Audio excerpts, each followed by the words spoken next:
ইরানের সঙ্গে সংঘর্ষে আসলে কি ঘটেছে ইসরায়েলের সাথে যে হঠাৎ করে এত তড়িঘড়িতে যুক্তরাষ্ট্র থেকে আরও অর্ধশত যুদ্ধবিমান কিনছে দেশটি? ইসরায়েল কি তার শক্তির ভাণ্ডারের শূন্যতা খুঁজে পাচ্ছে? ভাবনার চেয়েও কি বেশি সামরিক শক্তি হারিয়ে ফেলেছে দেশটি, নাকি ইরানের ভয়ে নিজেদের রক্ষায় আগে ভাগে প্রস্তুত রাখছে দেশটি? আর যুদ্ধের ৪০ দিনের সংঘাতের পরই বা কেন এত বড় সিদ্ধান্ত নিলেন ইসরায়েলের প্রধানমন্ত্রী বেনিয়ামিন নেতানিয়াহু?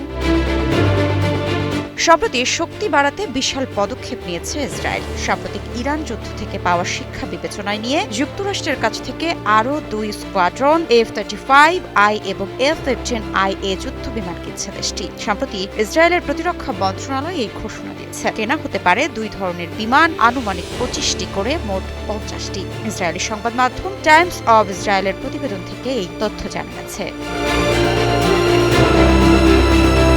গত সপ্তাহের শেষ দিকে ইসরায়েলের জ্যেষ্ঠ মন্ত্রীদের নিয়ে গঠিত একটি প্রতিরক্ষা ক্রয় কমিটি মার্কিন কোম্পানির লকহিড মার্টিন থেকে চতুর্থ F-35A স্কোয়াড্রন এবং বোয়িং থেকে দ্বিতীয় F-15IA স্কোয়াড্রন কেনার চুক্তির পক্ষে মত প্রকাশ করে। তার সাপেক্ষে প্রতিরক্ষা মন্ত্রণালয়ের এই ক্রয় সংক্রান্ত পরিকল্পনাও অনুমোদন দেয় কমিটি। মন্ত্রণালয়ের এক বিবৃতিতে বলা হয়েছে, এসব চুক্তির মূল্য কয়েক বিলিয়ন শেকেল।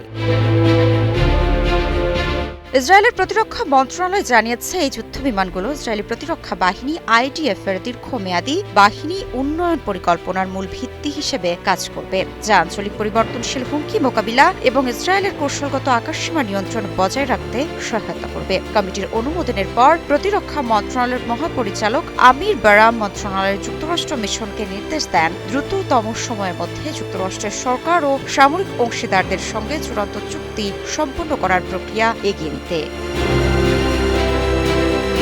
এই নতুন বিমানগুলো যুক্ত হলে ভবিষ্যতে ইসরায়েলের বিমান বাহিনীর F-35I বহরের যুদ্ধবিমানের সংখ্যা ১০০-তে এবং F-15IA বহরের যুদ্ধবিমানের সংখ্যা ৫০-এ পৌঁছাবে। এদিকে এক বিবৃতিতে ইসরায়েলের প্রতিরক্ষা মন্ত্রী ইসরায়েল কাটজ জানিয়েছেন, সাম্প্রতিক ইরান যুদ্ধ আরও একবার প্রমাণ করেছে ইসরায়েলের বিমান বাহিনীর শক্তি এবং দেশ রক্ষায় এর নির্ধারক ভূমিকা। ওই অভিযানের শিক্ষা আমাদেরকে আরও দ্রুত সামরিক সক্ষমতা বাড়ানোর দিকে এগিয়ে যেতে বাধ্য করছে, যাতে আগামী কয়েক দশক ধরে আকাশসীমায় শ্রেষ্ঠত্ব নিশ্চিত করা যায় বলেও জানান এই ইসরায়েলি প্রতিরক্ষা মন্ত্রী।